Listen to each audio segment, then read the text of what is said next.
नमस्कार, आप सभी दर्शकों का इंसाफ की आवाज में स्वागत है। आइए देखते हैं इस वक्त की खबर।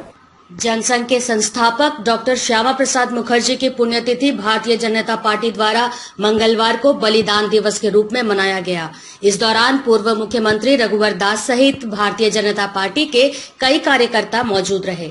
आपको बता दें, 23 जून 1953 को कश्मीर के अब्दुल्ला कारागार में डॉक्टर श्यामा प्रसाद मुखर्जी की रहस्यमयी मौत हो गई थी। उसके बाद से लेकर आज तक भारतीय जनता पार्टी जनसंघ के संस्थापक डॉक्टर श्यामा प्रसाद मुखर्जी की पुण्यतिथि को बलिदान दिवस के रूप में मना रही है। इधर इस मौके पर जमशेदपुर में भी भारतीय जनता पार्टी के कार्यकर्ताओं ने डॉक्टर श्यामा प्रसाद मुखर्जी के चित्र पर माल्यार्पण कर उन्हें भावभीनी श्रद्धांजलि देते हुए उनके बताए आदर्शों पर चलने की प्रेरणा ली। वहीं इस संबंध में राज्य के पूर्व मुख्यमंत्री रघुवर दास ने बताया कि डॉक्टर श्यामा प्रसाद मुखर्जी ने भारत की अखंडता का सपना देखा था। उनके सपनों को पीएम मोदी ने साकार करते हुए एक देश एक कानून और एक ध्वज वाला देश बनाने का काम किया है। उन्होंने बताया कि 70 साल पहले देखा गया सपना आज पूरा हो रहा है, जिससे डॉक्टर श्यामा प्रसाद मुखर्जी की आत्मा को शांति मिल रही होगी। उन्होंने डॉक्टर श्यामा प्रसाद मुखर्जी को युवाओं के लिए प्रेरणा स्रोत बताया।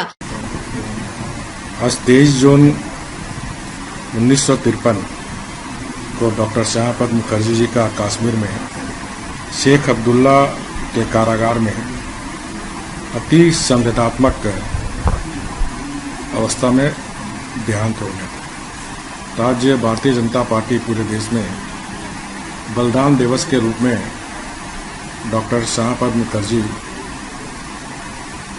जी के बलिदान को याद कर रहे हैं। भारत की अखंडता, अस्मिता और संस्कृति की अभिलाषा के सपनों के लिए बलिदान हुए बलिदानी डॉक्टर श्यामा प्रसाद मुखर्जी की जीवन गाथा हम सभी देशभक्तों को देश के लिए बलिदान होने की प्रेरणा देती है। और डॉक्टर श्यामा प्रसाद मुखर्जी का नारा था, एक देश में एक विधान, एक प्रधानमंत्री, एक कानून, एक ध्वज, एक ध्वजा, जो 70 वर्षों से देशवासियों की मांग थी।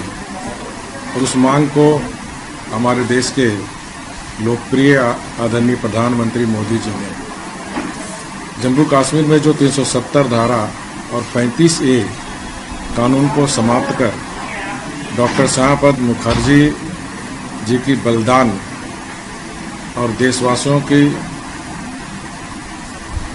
जो करोड़ों लोग इसके लिए आंदोलन किए थे, उनको पूर्ण करने का काम किया। और इस तरह निश्चित रूप से आज डॉक्टर श्यामा प्रसाद मुखर्जी स्वर्ग में है। उनके आत्मा को जरूर आज शांति मिल रही है। मैं फिर से समस्त देशवासियों को इस बलिदान दिवस के अवसर पर समस्त देशवासियों से अपील करना चाहता हूँ कि हम देश के लिए सर्वस्त्र निछावर करने के लिए तैयार रहें। यही सीख हमें डॉक्टर श्यामा मुखर्जी ने दी। वहीं भारतीय जनता पार्टी जमशेदपुर महानगर के जिलाध्यक्ष दिनेश कुमार ने भी डॉक्टर श्यामा प्रसाद के बलिदान से युवा पीढ़ी को सबक लेने की जरूरत बताई। उन्होंने कहा कि प्रधानमंत्री नरेंद्र मोदी और गृह मंत्री अमित शाह के कारण आज एक देश एक कानून का सपना साकार हो रहा है। भारतीय जनता पार्टी के संस्थापक डॉक्टर श्यामा प्रसाद मुखर्जी के पुण्यतिथि को भारतीय जनता पार्टी राष्ट्रीय नेतृत्व के दिशा निर्देश पर पार्टी ने बलिदान दिवस के रूप में मनाने का निर्णय लिया है। जिनके जो अपने आप को पूर्ण रूप से भारत में कश्मीर को मिलाने को लेकर जिन्होंने अपना सर्वस्व निछावर किया, अपने जीवन का बलिदान दिया, भारतीय जनता पार्टी ने जिनके नाम पर नारा दिया था, जहां हुए बलिदान मुखर्जी व कश्मीर हमारा है। आज भारत के प्रधानमंत्री आदरणीय नरेंद्र भाई मोदी और देश के गृह मंत्री आदरणीय अमित शाह जी ने उस कश्मीर को भारत का अभिन्न अंग जिसको हम स्वीकार करते थे, उसको आज पूर्ण रूप से भारत का हिस्सा साबित किया है। और आज भारतीय जनता पार्टी डॉक्टर श्यामा प्रसाद मुखर्जी को प्रेरणा स्रोत मानते हुए उनके बताए हुए आदर्शों पर चलने का प्रण ले रही है।